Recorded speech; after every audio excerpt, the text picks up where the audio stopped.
What's up, everybody? And this is the wrestling portion of Chilling with Kenny C. And my guest at this time, representing Pennsylvania, he goes by the name of the Mastodon. I had to get channel my Power Rangers energy with that name, Mastodon. Yeah. Yeah, so he's joining me right now. What's good, man? What's happening, my man? Just enjoying this beautiful Pennsylvania weather. 61 day, 20 the next. Chance of Mm, snow. very, very bipolar. Yeah, welcome to the ice age. Yeah, absolutely, man. So I'm glad to have you on. This is your first time on this particular podcast. So let's get to know the Mastodon a bit. Let's dive in, if you will. How did the Mastodon get into this thing called professional wrestling? Well, a little bit over 20 years ago, I was in high school and I just kind of stumbled across Nitro one night. I'd heard some friends talking about this New World Order stuff, and I was like, let me go just check this out. Nothing better to do on a Monday night. And I saw Ravens Flock. And, a bunch of guys wearing jeans, not in like fancy. Like, it was the first time I saw wrestling that it didn't, for once, it felt like something that, hey, maybe this is something I could do. And the more I watched it, I was like, this is something I have to do. And that's kind of how I got brought into or made aware of the world of wrestling, beyond being a little kid and, seeing things. Um, I found some local promotions and found my way to the Wild Simone Training Center when I was in high school, and I've been lingering around ever since. Yeah, that's. I feel like for some reason, Raven and his flock does not get talked about enough. Oh During the man. peak years, Monday Night Wars obviously were well.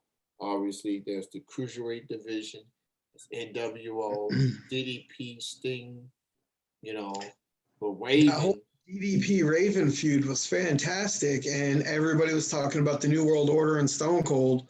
And I was there, like I said, I was a Nitro guy, especially an hour one Nitro guy where you would see, the luchadors specifically in the junior heavyweights. You see a lot of Chris Jericho, Dean Malenko. yeah, Benoit was just first starting to get, some of his traction, like not traction, but really starting to get his flowers there. Booker T was on the rise. Like, you saw a lot of really good talent, but you knew that last hour was going to be a whole bunch of NWO Gaga. So, like, that first hour stuff, man, that was beautiful. It pulled me right in. And honestly, it's what led me to ECW. And then once I found ECW, done. I'm in. Sold. Give me this. I love I love both shows. I do. WCW definitely had my attention for the most part because of the luchadors, because of some NWO here and there. DDP, Sting, Booker T, um, Dusty, even Dusty, and Flair, and Mm. some um, different version of Four Horsemen even. Eric Bischoff just pushing the right buttons at the time. Quite the visionary, regardless of what people feel about him at the time. But he knew what he was doing, and you beat Monday Night War for a year straight. Like, how many people can say that? You know? For as much bad as there was, and sure, there was a fair amount of eyebrow raising stuff going on in WCW, but for all the negative there was 10 times as much positive. There's so much good stuff. Um, I know a lot of it was just keeping ECW, humbled there, but they were pulling in all the talent that ECW was finding from around the world, and they were giving them a global platform. And there was just such beautiful work happening. You seeing guys like Ultimo Dragon and Jushin Thunder Liger, and if you've never seen anything outside of U.S. wrestling, and that's the first time you see that, I remember seeing Masachono and the New Japan guys that they would bring over. Just man, it's so many cool things. Seeing Scott Norton is just another guy out there, and here's this monster from wrecking it in Japan everywhere. And here in WCW, he's just another guy. Like, that's the depth of the talent that was there. There's really some good wrestling going on. Yeah. Very reminiscent of what AEW's got right now, some good solid wrestling and uh, guys and gals from all over this planet. It's good stuff. Yeah, I wish I got Tony Khan's bank account or budget. Like Ted Turner treat him good. Hmm. Look, it's. I'm glad I'm not him trying to book everybody Wednesdays and Friday nights. Obviously, there's dark elevation, but obviously more of the attention goes to Wednesdays and Fridays. And good luck trying to book people, and some people gonna be left out. You know, I'm glad I don't have that problem. But hey, I There's love definitely a lot of opportunity with instead of just having WCW and WWF, now you've got five or six big national it. companies going on. You've got options, and as a wrestler, it kind of opens up where you can go, what your dreams may look like. There's a destination for everybody. It's just figuring out what your destination is and putting the blinders on and going forward. But yeah, there's definitely so much opportunity now to do some really interesting and fun things with professional wrestling.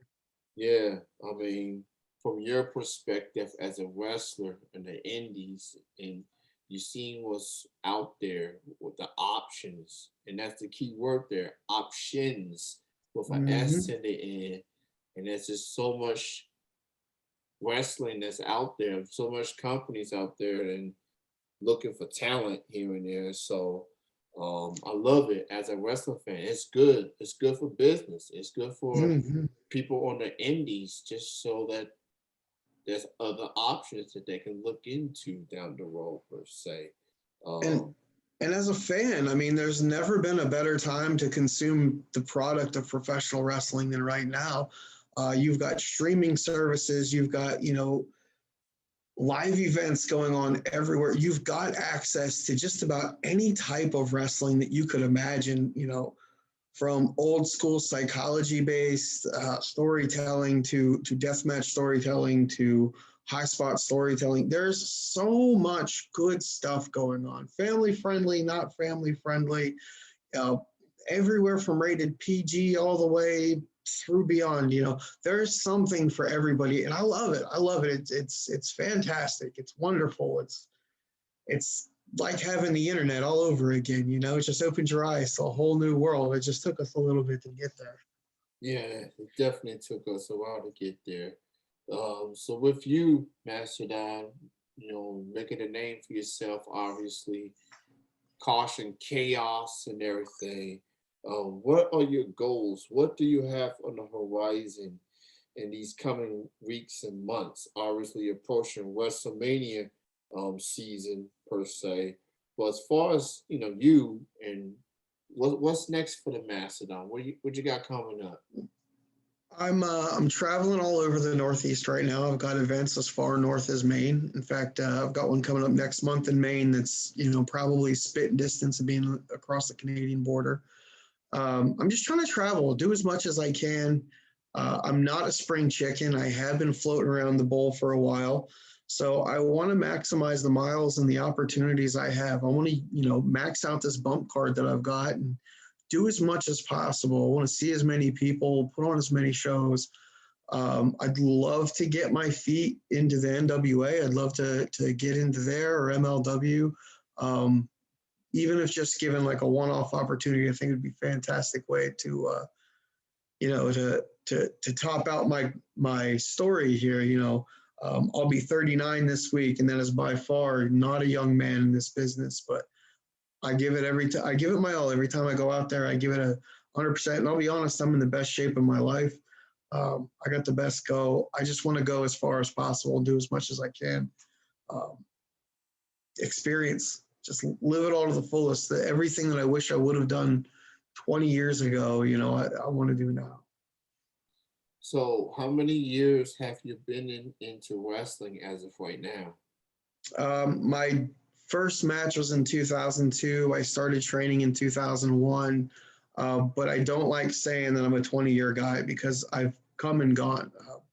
I've been involved in concert promoting, band management, tattoo shop management, ministry, nonprofit touring, and I also had a career for a while in the steel building industry. So like, I've been involved with wrestling for solid periods of time, but then I kind of drift and like I said, I like to experience life and do a little bit of everything.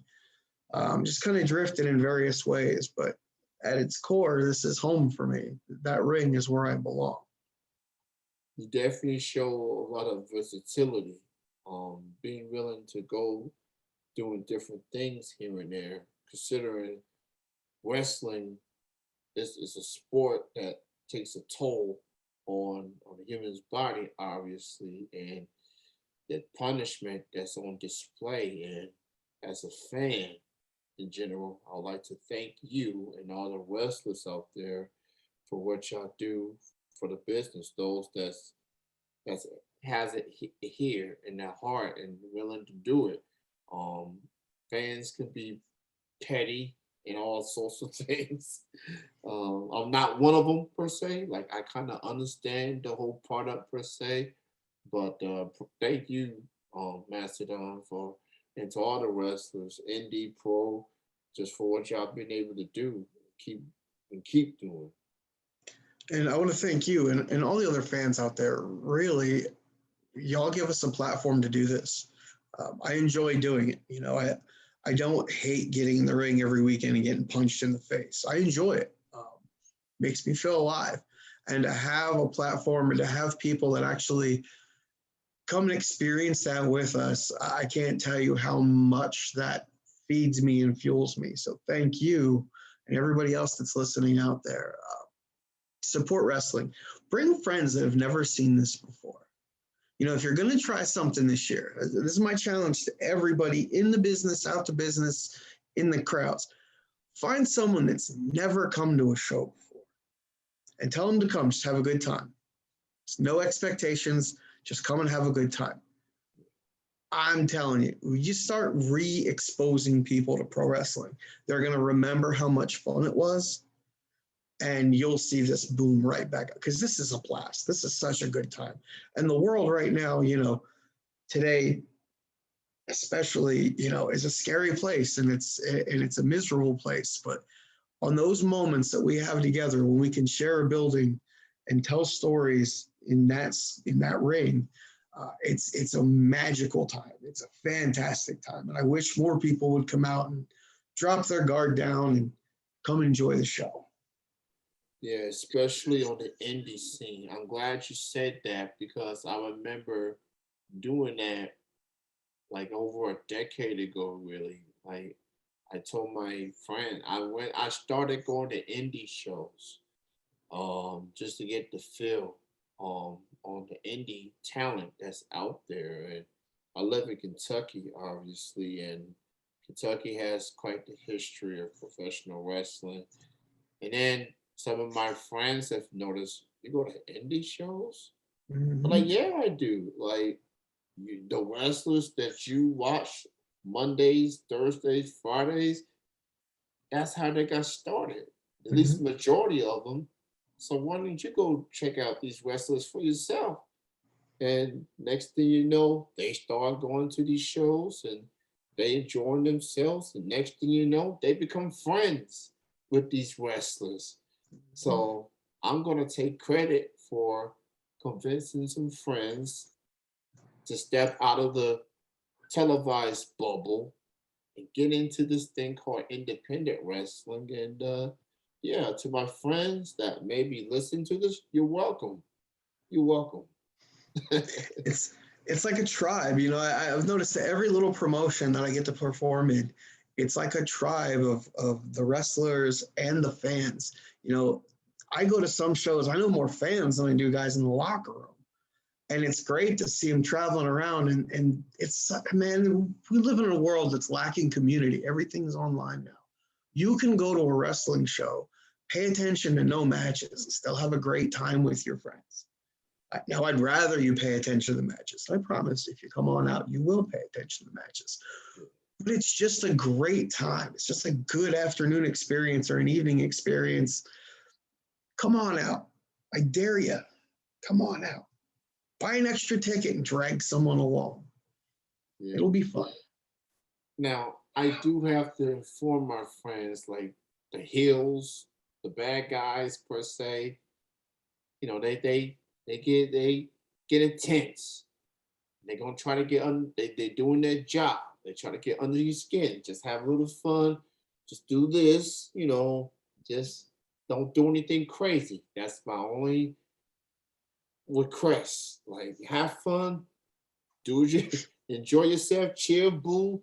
Just don't be the reason you get kicked out, and then people look at me like you brought them in here. And so, that's my only request. The more the merrier. We can all get along. I promise. Just Yeah. come on out and I dare you. Come on out. Bring some friends and enjoy the show. So go ahead and promote your social media links, man. Let people know where they can find you.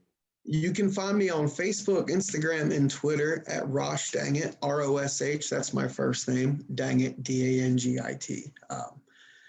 And I'm usually that's attached to my phone, so I'm pretty interactive. If anybody wants to reach out, if you want to, make fun of me for having a receding hairline, whatever, that's fine. Tell me how beautiful my beard is. Reach on out. Come check out the pictures. We've got some of the most incredible photographers in professional wrestling, and they create just as much artwork as we do. So I make sure to share all the photos and videos that I can. Um, let's make a beautiful community. Let's all hang out, have a good time. And, you guys can come watch me get punched in the face.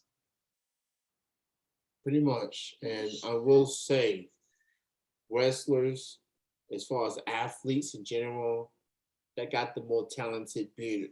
Y'all the most talented bearded athletes, and it ain't even close. It ain't even close.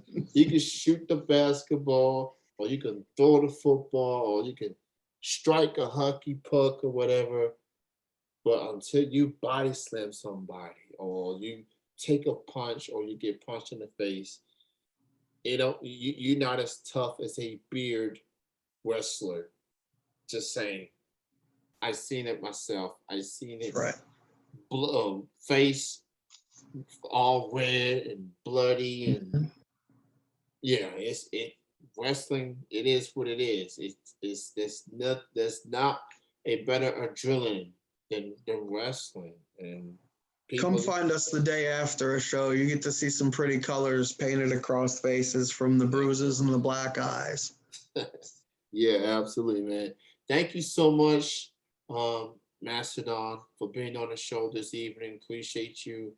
Um, check out his shows. Check out the social media sites, and great to have you on, man. Thanks again. Continue success. Keep doing your thing, and look forward to seeing what's next for the Mastodon. You enjoy your night. Enjoy your weekend. Thank you very much, my friend. I appreciate you having me on. Thank you for the platform. You guys have a wonderful evening. You have a good night. All right. That was the Master